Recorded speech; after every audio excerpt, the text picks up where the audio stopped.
Hello everyone, welcome to knowledge account. দেখো, আদালতের সমালোচনা মানেই কি জেল, এটা আমাদের কাছে একটা প্রশ্ন হয়ে দাঁড়িয়েছে। তো কন্টেম্প্ট অফ কোর্ট বা আদালত অবমাননা কি? এমন কাজ যা আদালতের কর্তৃত্বকে অসম্মান করে, অথরিটিকে অসম্মান করে বা অমান্য করে, যার ফলে আদালতের মর্যাদা এবং কার্যকারিতা ক্ষুণ্ণ হয়।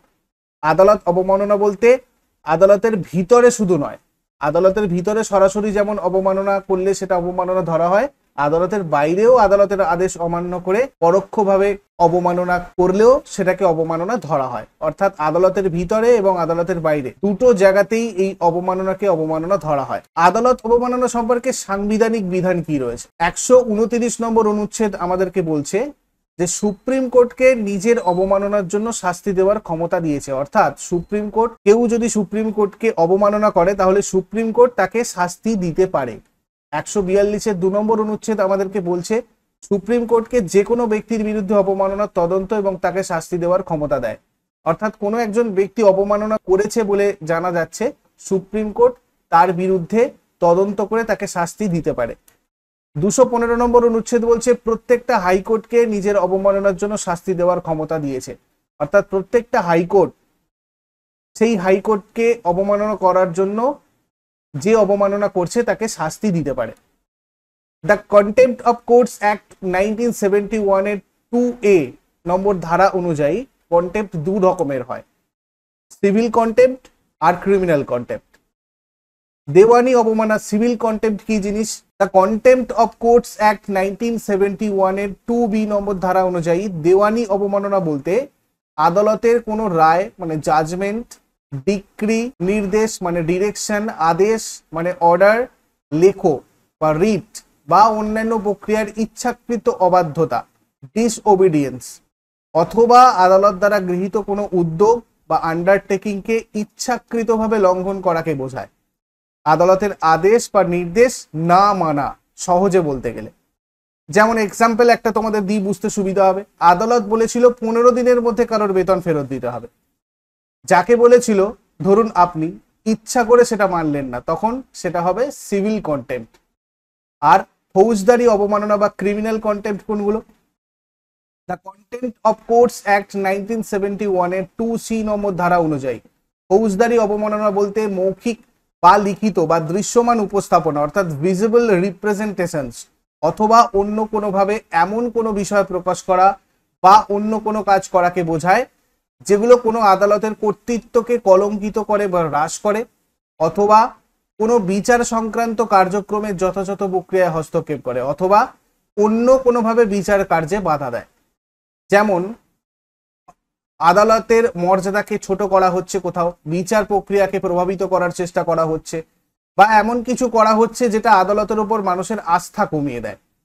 যেমন আমি আরো সহজভাবে তোমাদের দেওয়ার জন্য একটা উদাহরণ দিই। কেউ বললেন সব বিচারকই ঘুষখোর, তার কাছে কোনো প্রমাণ নেই, অথচ তিনি এই কথাটা বললেন প্রমাণ ছাড়াই, তাহলে এটা ক্রিমিনাল কন্টেম্প্ট হলো। আর একটা মিডিয়া এমন ভাবে রিপোর্টিং করলো কোনো একটা জিনিসকে নিয়ে যাতে বিচারাধীন কোনো একটা মামলার রায় প্রভাবিত হচ্ছে, সেক্ষেত্রে সেটাকে ক্রিমিনাল কন্টেম্প্ট ধরা হয়। যেখানে যেখানে কন্টেম্প্ট হয় না, কোথায় কোথায় কন্টেম্প্ট হয় না, আরো বাস্তব কিছু উদাহরণের সাহায্যে তোমরা দেখো। ধরো আদালতের রায়ের যুক্তিসম্মত সমালোচনা কোথাও করা হচ্ছে, সেক্ষেত্রে কন্টেম্প্ট হয় না। সংবিধানে বাক স্বাধীনতার অধিকার যেহেতু আছে আমাদের আর্টিকেল 19-এ, তাই কোনো একটা আদালতের রায় নিয়ে যুক্তিসম্মত সমালোচনা হচ্ছে, সেক্ষেত্রে এটা কন্টেম্প্ট অফ কোর্ট হবে না। বিচার ব্যবস্থার সংস্কার চাওয়া হচ্ছে, এটা যেহেতু ইতিবাচক প্রস্তাব তাই সেটাকে অবমাননা ধরা হয় না। আদালতের ভুল তুলে ধরা অর্থাৎ যথার্থ তথ্য আর সম্মান বজায় রেখে যদি আদালতের ভুল, চলো আদালত কোনো একটা রায় দিয়েছে, আমি শুধু বললেই হবে না যে এটা ভুল রায় দিয়েছে বা এটা দেওয়া ঠিক হয়নি, কেন সেটা তার জন্য যথার্থ তথ্য এবং সম্মান বজায় রেখে তুমি যদি সেটা করো, তখনও সেটা court of contempt of court হবে না। যুক্তিসঙ্গত বিশ্লেষণ যেহেতু অবমাননা নয়, তাই সেটাকে কন্টেম্প্ট অফ কোর্ট ধরা হয় না।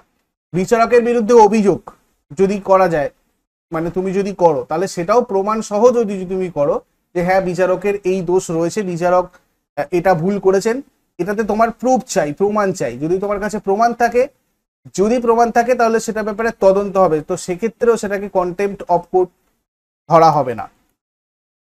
বিচারাধীন মামলা নিয়ে মন্তব্য করে রায় প্রভাবিত করার চেষ্টা করা হচ্ছে, কোনো একটা মামলা চলছে সেটা নিয়ে একটা মন্তব্য করা হচ্ছে, করে সেই রায়টাকে প্রভাবিত করার চেষ্টা করছে, সেক্ষেত্রে কন্টেম্প্ট অফ কোর্ট হয়। আদালতের নিরপেক্ষতা ব্যাহত হতে পারে সেই জন্য। বিচারক বা আদালতের বিরুদ্ধে অবমাননাকর বা অপমানজনক ভাষা ব্যবহার করা হচ্ছে, সেটাও বিচার ব্যবস্থার মর্যাদা যেহেতু নষ্ট হয়, তাই সেটাকে কন্টেম্প্ট অফ কোর্ট ধরা হয়। আদালতের আদেশ ইচ্ছাকৃতভাবে না মানা, আদালতের কর্তৃত্ব চ্যালেঞ্জ করা হয়। অর্থাৎ তোমার কাছে কোনো প্রমাণ নেই, প্রুফ নেই, অথচ তুমি আদালতের আদেশ ইচ্ছাকৃতভাবে মানছো না, তোমাকে আদালত কোনো একটা ভার্ডিক্ট দিয়েছে, জাজমেন্ট দিয়েছে, তুমি সেই জাজমেন্টটাকে মানছো না, সেটা আদালতের কর্তৃত্ব চ্যালেঞ্জ করা বলে। সেক্ষেত্রেও কন্টেম্প্ট অফ কোর্ট হয় যদি তোমার কাছে প্রুফ না থাকে। আদালতের ভিতরে বা আশেপাশে বিশৃঙ্খলা সৃষ্টি, এটাও যদি করা হয় সেক্ষেত্রেও আদালতের কাজ ব্যাহত হয়।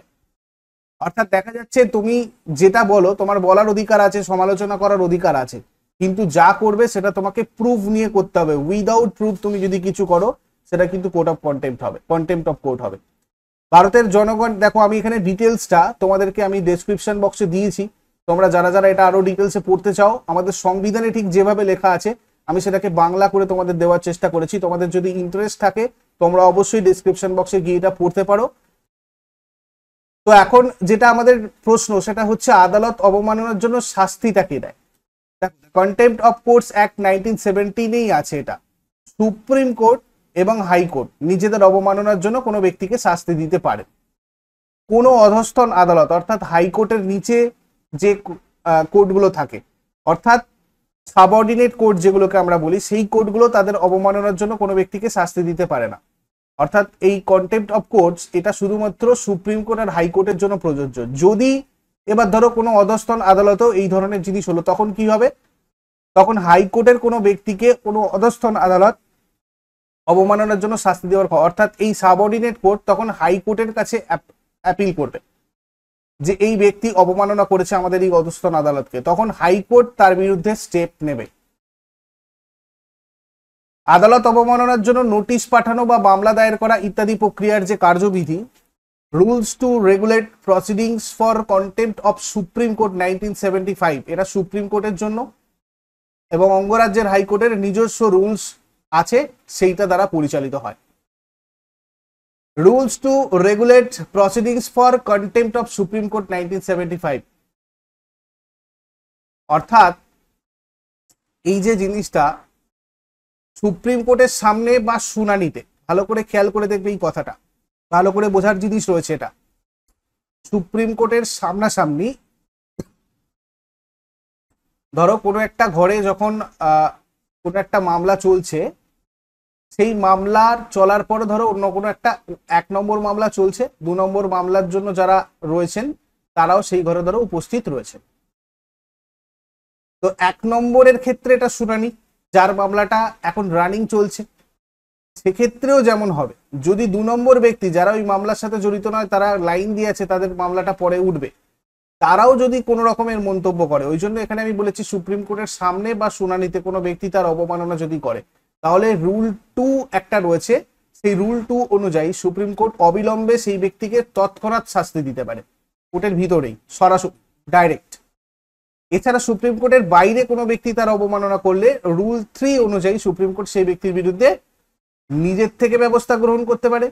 আবার অ্যাটর্নি জেনারেল আর সলিসিটর জেনারেল যথাক্রমে আমাদের মানে কেন্দ্রীয় সরকারের যে উচ্চ স্থানীয় আইনি কর্তা এবং সলিসিটর জেনারেল মানে আমাদের রাজ্যের যে উচ্চ স্থানীয় আইনি কর্মকর্তা রয়েছেন, তাদের পিটিশনের মাধ্যমে ব্যবস্থা নিতে পারেন সুপ্রিম কোর্ট, অথবা যে কোনো ব্যক্তি দ্বারা দায়ের করা পিটিশনের মাধ্যমে ব্যবস্থা নিতে পারে।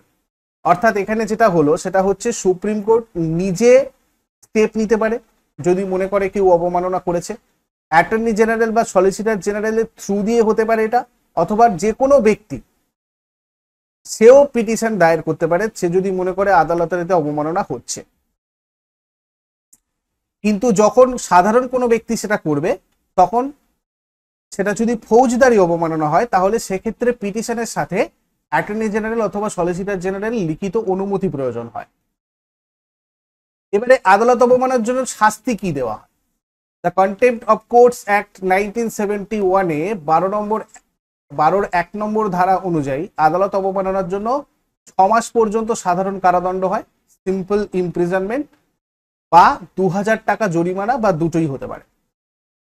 ক্ষমা প্রার্থনাও হয় এক্ষেত্রে। এই ধারায় এটাও বলা আছে যে আদালতের সন্তুষ্টি অনুযায়ী ক্ষমা চাওয়ার পর অভিযুক্তকে ছেড়ে দেওয়া যেতে পারে, অর্থাৎ তার শাস্তি কমিয়ে দেওয়া যেতে পারে। অর্থাৎ কেউ কন্টেম্প্ট অফ কোর্ট করেছে, আদালত তাকে নোটিশ দিয়েছে বা সে আদালতের কাছে গেছে, গিয়ে যদি সে ক্ষমা প্রার্থনা করে যে এইটা আমার বলা ঠিক হয়নি এবং তাতে যদি আদালত সন্তুষ্ট হয় তাহলে তাকে শাস্তি থেকে মুক্তি দিতে পারে, তাকে ছেড়েও দিতে পারে বা শাস্তি কমিয়ে দিতে পারে। বিভিন্ন পরীক্ষার জন্য তোমরা আমাদের অফিসিয়াল অ্যাপটা ডাউনলোড করে রাখতে পারো। এখানে তোমাদের railway, WBCS, PSC, central, SSC MTS, CHSL, CGL, SSC GD, SSC MTS সমস্ত পরীক্ষার প্রিপারেশন, তার প্রিভিয়াস ইয়ার কোয়েশ্চেন নিয়ে ডিসকাশন চলে। পেড কোর্সেস তোমাদের এখানে রয়েছে বিভিন্ন, যেমন general studies foundation, subject specific foundation batch, exam specific foundation batch. তোমরা চাইলে এগুলোতে জয়েন করতে পারো আমাদের সাথে ডিটেলসে কনসেপচুয়াল ক্লাসের জন্য। আর এই প্রত্যেকটাতে তোমাদের আজকের জন্য, পয়লা বৈশাখের জন্য রয়েছে স্পেশাল অফার, প্রত্যেকটা ব্যাচে 10% ছাড়। তোমরা এটাতে যদি আজকে জয়েন করো প্রত্যেকটা ব্যাচে পেতে পারো। এর জন্য এই কুপন কোডটা ইউজ করে নেবে। এবং যদি এই রিলেটেড তোমাদের কোনো কোয়ারিজ থাকে, কিছু জিজ্ঞাসা করার দরকার হয়, অবশ্যই 9593430522 এই নাম্বারটাতে হোয়াটসঅ্যাপ অথবা কল করে তোমরা যোগাযোগ করতে পারো। Thank you so much, take care. Next ভিডিওতে আবার সবার সাথে কথা হচ্ছে।